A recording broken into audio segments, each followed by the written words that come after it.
Ya, oke, mari kita sambung lagi kelanjutan dari novel Player Who Return After 10,000 Years. Awalnya, Kang Woo mengira jika kultus iblis muncul 5 tahun yang lalu tepat setelah kemunculan gerbang. Tapi, jika apa yang Kim Jae-hyun sampaikan benar, yaitu mereka telah ada semenjak ribuan tahun yang lalu, artinya akan sangat sulit untuk membasmi mereka. Skalanya mungkin kali ini sudah sangat besar. Lalu Yeongju pun bertanya, jadi kau mempersembahkan player kepada mereka untuk bisa mendapatkan tubuh abadi? Dan Jaehoon pun menjawab, ya tentu saja. Jawaban tersebut tentunya membuat Yeongju kesal bagaimana manusia tidak peduli dengan hidup orang lain dan memilih kehidupan yang abadi. Lagi pula menurut Yeongju, jika seseorang hidup sangat lama pasti akan mendatangkan petaka. Tapi Jaehoon pun menanggapinya, itu semua karena kau tidak tahu bagaimana struktur tubuh iblis. Alangkah sangat menyenangkan saat kau memiliki tubuh muda dan pikiran manusia. Nah, awalnya Yeongju mengira jika perkataan Jaehyun hanyalah omong kosong, tapi melihat kepribadian milik Jaehyun, Yeongju juga sadar tidak mungkin ia dibodohi. Dan itu juga merupakan tawaran yang sangat menarik. Mungkin akan sulit untuk seseorang jika menolak tawaran menggiurkan tersebut. Lalu tiba-tiba Kang Woo pun berkata, itu semua hanyalah omong kosong. Ia pun mulai menjelaskan bagaimana seseorang jika menjadi iblis. Tentu saja itu semua ia ketahui karena Kang Woo juga telah menjadi iblis selama hidup 10.000 tahun di neraka. Kepuasan seseorang yang telah menjadi iblis tidak akan pernah berhenti. Saat membunuh satu atau saat menguasai satu tempat, maka ia akan ingin menguasai tempat lainnya.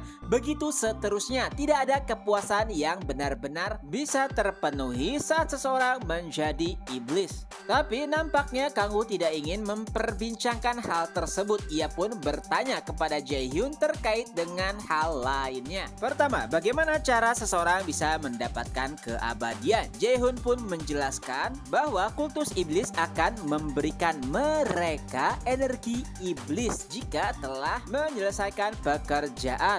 Lalu Yeongju pun bertanya, jadi apakah kau telah memiliki energi iblis tersebut? Dan Jaehyun pun menjawab, tidak, aku belum memilikinya. Itu adalah hal yang aneh mengingat Guild Mir telah banyak membantu kultus iblis. Lalu Jaehyun pun kembali menjelaskan, aku belum siap untuk menerima energi iblis tersebut. Butuh banyak persiapan. Jika aku hanya menerimanya tanpa persiapan yang pas, maka kewarasanku mungkin saja akan hilang. Intinya, untuk bisa mengontrol kekuatan iblis, kau harus memiliki kesiapan dari berbagai macam hal. Mendengar hal tersebut, Kang Woo pun mulai menanggapinya. Lalu kenapa kau membiarkan anak buahmu untuk mendapatkan energi iblis? Dan Jaehyun pun menjelaskan, aku tidak peduli apakah mereka akan memiliki kesadaran atau tidak, karena mereka hanyalah prajurit dan dengan memiliki kekuatan yang besar itu akan sangat menguntungkan. Penjelasan tersebut tentu saja membuat semua orang kesal. Ia tidak mempedulikan anak buahnya dan hanya menganggap mereka sebagai alat saja. Lalu Kang Woo pun kembali bertanya terkait dengan di mana lokasi ataupun markas kultus iblis. Tapi sayangnya Jaehyun tidak tahu. Walaupun ia tahu, pasti saat ini mereka telah pindah karena mereka akan segera melakukan ritual pemanggilan iblis. Mendengar hal tersebut kembali membuat semua orang terkejut.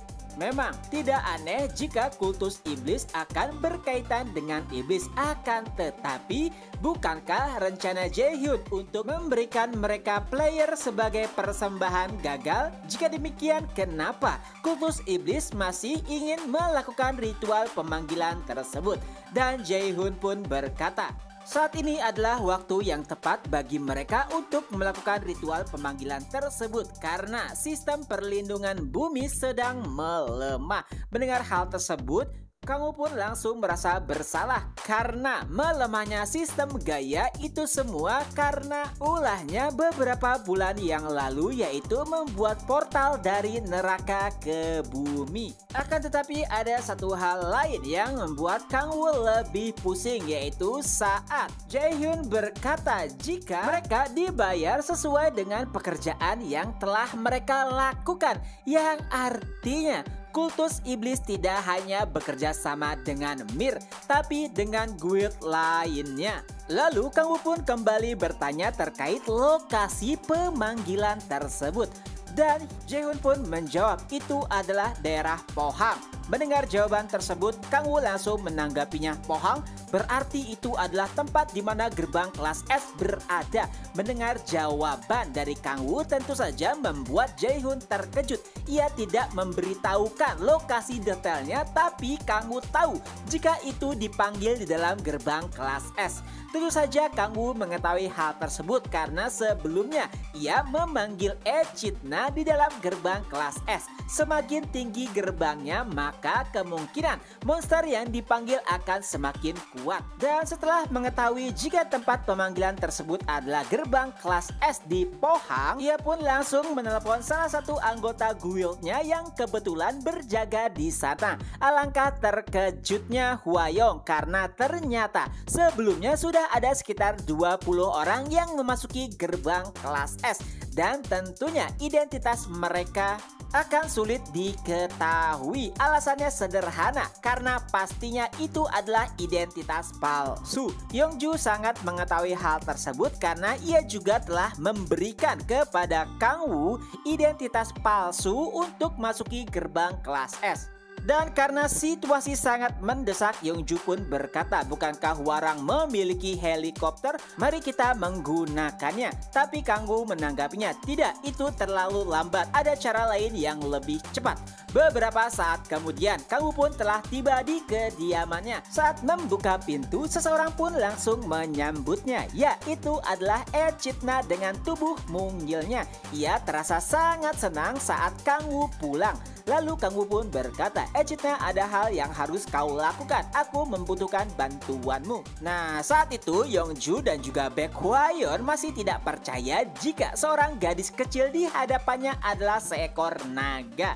Tapi ada hal lain juga yang membuat Yongju penasaran. Oleh sebab itulah ia bertanya kepada Kang Wu, apakah seluruh monster panggilan bisa dikendalikan? Dan Kang Wu pun menjawab, tidak semuanya. Echidna adalah kasus berbeda. Dan setelah berpindah tempat, Yongju dan juga Hwayong yang awalnya tidak percaya jika Echidna adalah seekor naga langsung dibuat terkejut.